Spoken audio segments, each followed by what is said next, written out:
You've probably heard the term master knitter tossed around in Ravelry bios or on Instagram. What does it really mean to be a master knitter? Is it a title, a vibe, a secret society that meets under the full moon to swatch by candlelight? What are we talking about here? In today's video, we're pulling back the curtain on the term master knitter, where it comes from, what you have to do to earn the title officially, and why many knitters wear the title proudly while other knitters side-eye it from a safe distance. If all of that sounds like just your cozy glass of iced tea, get comfy and let's dive in.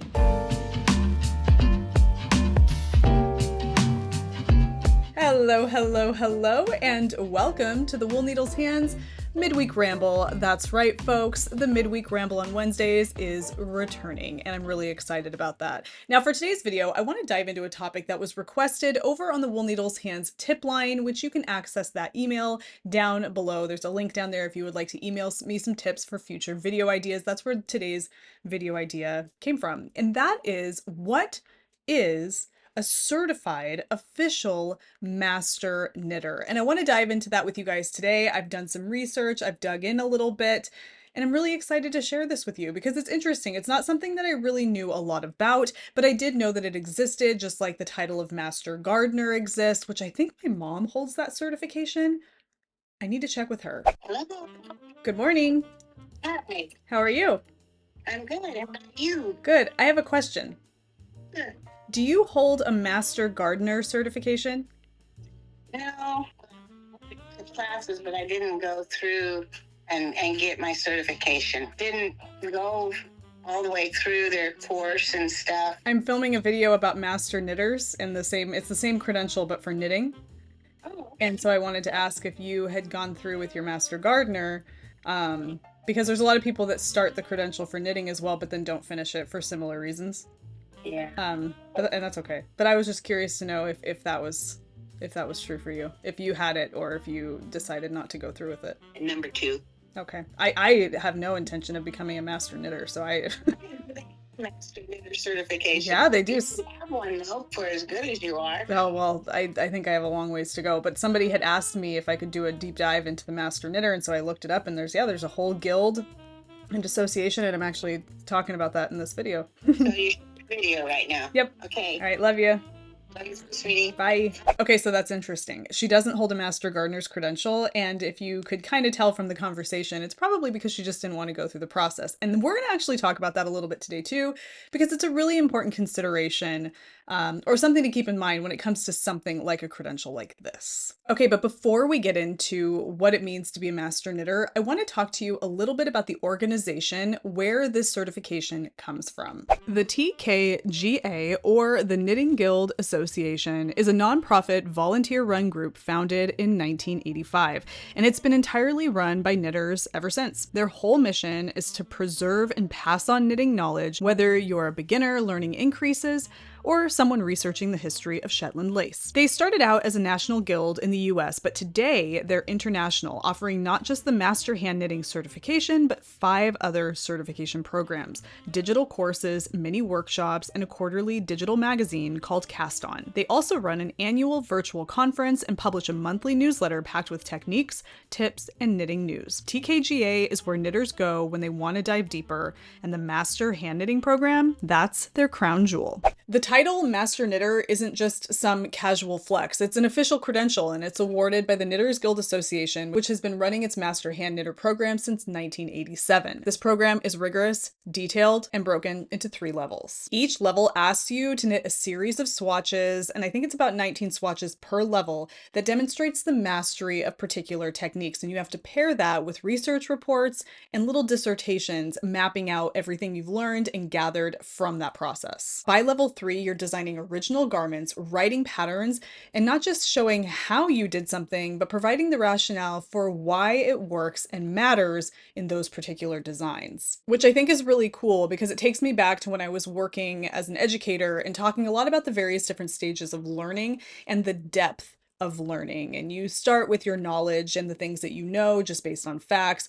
and then you start working towards application where you can really put it to use. But then being able to describe why you're doing something and the rationale behind that, that takes it to a much deeper level and is a great demonstration of mastery. You'll also submit a report on a particular knitting related topic, whether it's something like the history of Fair Isle or maybe particular fiber properties, and that is going to be judged by a panel of experts. And if you complete all of the levels to their high standards, you receive the certification of TKGA Master Hand Knitter. And maybe it comes with like a special badge or like a card that you keep in your wallet next to your driver's license. It's like getting your PhD in knitting minus the overwhelming debt and pressure and perhaps existential crisis. When it comes to what's being tested, in order to receive your Master Hand Knitter certification through the TKGA certification program, it's not about speed, it's about precision, discipline, and technical fluency. You're asked to knit swatches for techniques like lifted increases or perfectly symmetrical buttonholes, seaming methods, cable crossings, lace patterns. Then you explain them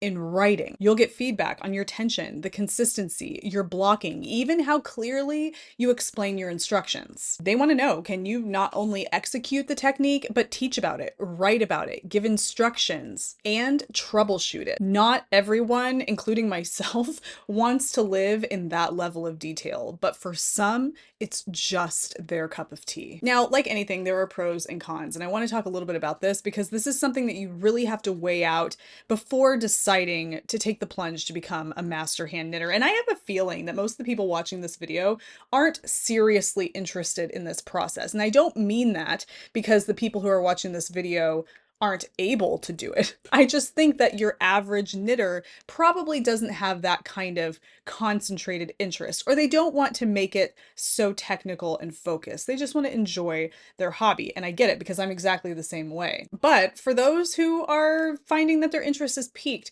here are some of the pros and cons to balance out. Pro number one, it's an incredibly structured way to grow your skills. It's literally like going to a university level course in knitting. And just like that, you get feedback, personalized feedback by experts in the craft. If you're planning to teach, design, or write knitting content professionally, it can be a huge credibility boost. But fair warning, and we're on to the cons here, it is absolutely not for everyone. I would even go out on a limb and say it's not for most. It's time consuming and it's not free. All 3 levels are going to cost you just under $400. I imagine it can feel like homework, and because of that, it's going to be joyless at times, unless of course you're wired to really appreciate that kind of focused work. Now, this last one is a con because I feel like it's kind of influencing you away from getting your certification, but it's also a pro for those of us who feel like maybe it's just not for them. And that is that you absolutely don't need a certification like this to be considered a good knitter. Not even close. In fact, I went through the list of master hand knitter graduates. Now, I don't know all knitters out there, not even by a long shot, but a lot of knitters I would have suspected as being master hand knitters were not on that list.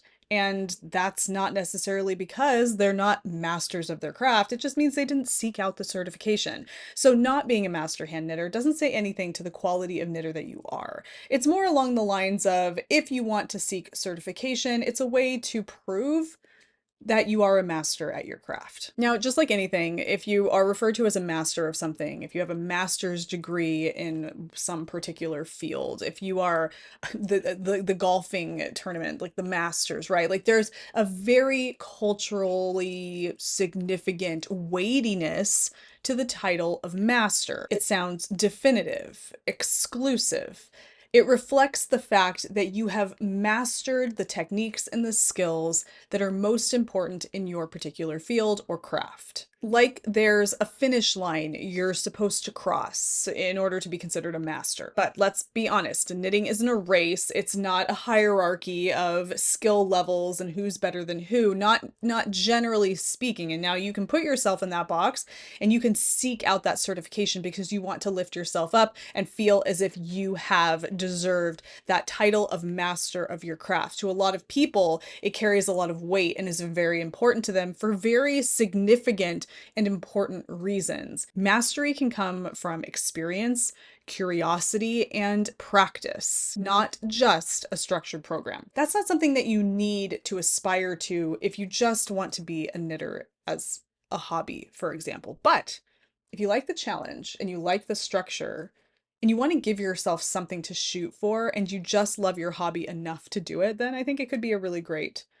way to do that. A really great outlet to further express yourself through knitting. Okay, so here's the bottom line. It might be a little bit spicy. It is kind of my opinion about this because it's where I stand in terms of my willingness or interest in becoming a master knitter. So this is me, this is coming from my perspective, okay? Because I have a lot of respect for anybody who goes through a certification program like this. And I know one particular woman who is a master knitter who a lot of you are familiar with, and that's Roxanne Richardson. Hi, I'm Roxanne Richardson, and I am a knitting nerd.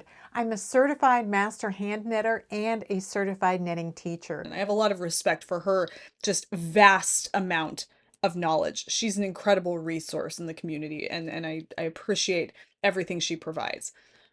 But if I'm going to give it to you straight, and if we're going to answer the question of if this is for you, here are some considerations. If you love structured learning, if you're the type of person who likes to read through manuals and books to learn how to do something, and if the idea of showing off your skills and techniques and being reviewed by a panel of experts really lights you up inside, this program might be perfect for you, and I encourage you to pursue the certification. However, if knitting is in some way your escape or a creative outlet, your cozy evening reprieve, don't let the term master knitter mess with your mojo. Mastery is personal. It does not always have to come with a certificate. As the late, great Maggie Roggetti reminds us, and she is somebody who I would consider to have been a master knitter, there really isn't a wrong way to knit as long as the outcome is what you were intending, because that's the entire point. So this kind of has me thinking of one particular question. I feel like this whole episode, we talked about master knitter, we talked about the Knitting Guild Association and all of this, but now it has me wanting to know from you down in the comments, what does mastery mean to you? So as it relates to knitting as a craft or any craft, whether you're here because you're a knitter or maybe you're something else and you are into crafting and hobbies and working with your hands or some other field, what does mastery mean to you? Because I feel like it can mean a lot of different things and there can be kind of a spectrum of mastery, and I would like to know what that is for you. And have you ever thought about doing the TKGA program, or do you kind of define mastery and the mastery of your knitting in your own terms? And if you would like to hang out with me a little bit longer, I am going to be filming an after show, posting it over on the Patreon. We're going to be diving into what is the Showcase of Master Hand Knitters. We're going to look at some of the projects going all the way back. Let's see, how far does this go? Well, it looks like going all the way back to 2023 for right now. Level 3 project photos from some of our recent master hand knitters. We're going to go through that over on Patreon for the after show. I'd love it if you would join us. Thank you so much for your support. I had a great time with this. Let me know your thoughts down in the comments. What does mastery mean to you? And is this something that you would be interested in doing? Or do you know somebody who is already a master hand knitter? Or are you yourself a certified master hand knitter? I would love to know more. Thank you guys so much for hanging out with me and for this first in a long time official Wool Needles Hands Midweek Ramble. There will be another one next Wednesday, but before that happens, you will get a project update video from me on Sunday because we're going back to the original schedule and I'm really excited about it. Until then, guys, happy knitting, happy making, happy whatever it is that you're doing. Take care, be well, and I will see you soon. Bye.